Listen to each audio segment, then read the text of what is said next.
안녕하세요, 행복인들. 오늘은 무라카미 하루키의 습작 시절과 등단했을 때 이야기를 해드릴게요. 어느 날 야구장에 간 거예요. 봄날에 야구장에 갔는데 타자가 2루타를 쳤어요. 2루타 쳐가지고 공이 하늘로 올랐는데 그걸 보는 순간 하늘에서 뭔가가 손안에 떨어지면서 아, 내가 솥을 써야 되겠구나라는 생각이 들었대요.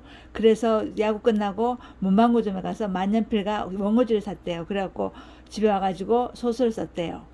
그리고 솥을 써가지고 투고를 하고 어느 날 자고 있는데 잡지사에서 전화가 왔대요. 체중심이 올랐습니다. 그래가지고 체중심이 5명이 오르는데요. 그리고 그날 아내와 같이 산책을 나갔대요. 초등학교 옆 하단에서 비둘기가 한 마리가 가만히 앉아 있었는데 그 비둘기를 들었더니 금색 명찰이 달려있대요. 그래갖고 그거를 그 비둘기를 손에 들고서 파출소로 찾아갔대요. 그 파출소 찾아가는 근데 어떤 생각이 들었냐면은 아 내가 소설이 당선되어서 내가 앞으로 소설 쓰면서 살아야겠구나 이런 생각이 들었대요.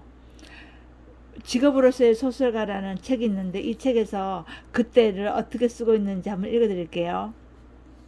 1978년 4월의 어느 쾌청한 날 오후에 나는 진구구장의 야구 경기를 보러 갔습니다. 그해 센트럴 리그 개막전으로 야쿠르트 스왈로스와 히로시마 카프의 대전이었습니다. 오후 1시부터 시작하는 낮 경기입니다. 나는 그 당시부터 야쿠르트 팬이었고 진구구장에서 가까운 곳에서 살았기 때문에 산책 나간 김에 자주 야구 경기를 보러 갔습니다. 그 무렵의 야쿠르트는 아무튼 약한 팀이어서 만년 B클래스의 구단도 가난하고 화려한 스타 선수도 없었습니다. 당연히 인기도 별로 없었어요. 개막전이라고 해봐야 외야석은 텅텅 비었습니다. 나 혼자 외야석에 들어누워 맥주를 마시면서 경기를 봤습니다. 당시의 진구구장 외야석은 의자가 아니라 잔디 위탈 뿐이었습니다. 무척 상쾌한 기분이었던 것이 기억납니다. 하늘은 맑게 개고 생맥주는 완벽하게 시원하고 오랜만에 보는 초록빛 잔디 위에 하얀 공이 또렷이 떠올랐습니다. 야구란 역시 야구장에 가서 봐야 하는 것이지요. 진짜로 그렇습니다. 야쿠르트 선두 타자는 미국에서 온 데이브 힐턴이라는 호리호리한 무명의 선수였습니다. 그가 타순 1번이었습니다. 4번은 찰리 매뉴얼입니다. 나중에 필리스의 감독으로 유명해졌는데 그 당시 그는 실로 힘세고 무시무시한 인상의 타자여서 일본 야구 팬에게는 붉은 도깨비라는 별명으로 통했습니다. 히로시마의 선발 투수는 분명 다카시였던 것으로 알고 있습니다. 야쿠르트의 선발은 야스다였습니다. 이래 말 다카하시가 제1구를 던지자 힐튼은 그것을 좌중간에 깔끔하게 뛰어올려 2루타를 만들었습니다. 방망이가 공에 맞는 상쾌한 소리가 진구구장에 울려 퍼졌습니다. 띄엄띄엄 박수 소리가 주위에서 일었습니다.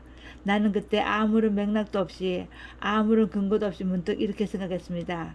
그래, 나도 소설을 쓸 수 있을지도 모른다라고. 그때의 감각을 나는 아직도 확실하게 기억합니다. 하늘에서 뭔가가 하늘하늘 천천히 내려왔고 그것을 두 손으로 멋지게 받아낸 듯한 기분이었습니다. 어째서 그것이 때마침 내 손안에 떨어졌는지 그 이유는 잘 모르겠습니다. 그때도 몰랐고 지금도 모릅니다. 하지만 이유야 어찌됐건 아무튼 그것이 일어났습니다. 그것은 뭐라고 해야 할까? 일종의 계시 같은 것이었습니다. 영어에 에피파니라는 말이 있습니다. 일본어로 번역하면 본질에 도련한 현현, 직감적인 진실파악이라는 어려운 단어입니다. 알기 쉽게 말하자면 어느 날 돌연 뭔가가 눈앞에 쓱 나타나고 그것에 의해 모든 일의 양상이 확 바뀐다라는 느낌입니다. 바로 그것이 그날 오후에 내 신상에 일어났습니다. 그 일을 경계로 내 인생의 양상이 확 바뀐 것입니다.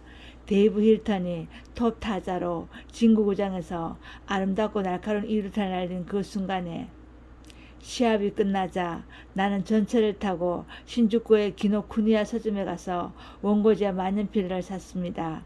그 당시에는 아직 워드 프로세스도 컴퓨터도 보급되지 않아서 손으로 한 글자 한 글자 쓰는 수밖에 없었습니다. 하지만 거기에는 매우 신선한 감각이 있었습니다. 가슴이 두근두근 설렜습니다. 만년필을 사용해 원고지에 글을 쓰다니 나로서는 실로 오랜만의 일이었기 때문입니다. 밤늦게 가게 일을 마치고 주방 식탁 앞에 앉아 소설을 썼습니다. 새벽녘까지의 그 시간 외에는 내가 자유롭게 쓸 시간이 거의 없었기 때문입니다. 그렇게 대략 반년 만에 바람의 노래를 들으라라는 소설을 썼습니다. 초고를 다 썼을 때는 야구 시즌도 끝나가고 있었습니다. 참고로 그 해에는 야쿠르트 스왈로스가 대부분 사람들의 예상을 깨고 리그 우승 일본 시리즈에서는 최고의 투수진을 거느린 한큐 브레이브스를 깨부셨습니다. 그것은 실로 기적 같은 멋진 시즌이었습니다. 어때요? 야구장에 야구 보러 갔다가 타자가 2루타를 쳤는데 그 공을 바라보면서 자신이 나도 소설 쓸 수 있겠구나라는 생각을 하고 소설을 쓴 거죠. 다른 사람 같았으면 그런 생각 들어도 내가 무슨 소설을 써 이러면서 소설 안 쓸 텐데 무라카미 하루키 씨는 확실히 달라요. 그렇죠? 우리랑 다르죠.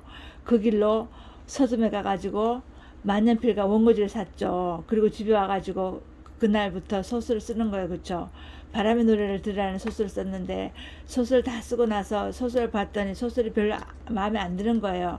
그래갖고 집에 있는 타자기를 꺼내가지고 이번에는 이 사람이 영문과를 졸업했으니까 일본어로 쓴 소설을 영어로 번역을 한 거예요. 그래서 번역을 했는데 영어가 실력이 짧으니까 번역이 잘 안 되는 거예요. 그러니까 일본어 문장을 고친 거예요. 간단하게. 그래서 그거를 잡지사에 투고를 해가지고 당선돼가지고 소설가가 된 거거든요. 무라카미 하루키 씨는 소설 쓰는 것을 음악을 연주하는 거하고 같다고 생각해요. 리듬을 찾고 하음을 맞춰서 즉흥 연주를 하는 것이라고 얘기하거든요. 재즈바를 운영한 사람답게 재즈에 맞게 해석을 하는 거죠. 어때요? 무라카미 하루키 씨는 야구장에 가가지고 소설을 쓰겠다는 각오를 다지잖아요. 여러분들은 어디 가서 내가 앞으로 뭘 해야 되겠다는 생각이 든 적 있으시나요? 저는 별로 없는 것 같아요. 요즘 시를 쓰니까 언제부턴가 내가 시를 써야 되겠다 이런 각오가 생긴 거가 언젠지 제가 한번 더듬어 봤더니 잘 생각이 안 나는 거예요. 아마 2002년이었을 거예요. 2002년 가을로 생각되는데 형부님들은 어떠세요? 내가 뭘 해야 되겠다라는 각오가 생기면 곧장 실천하시나요?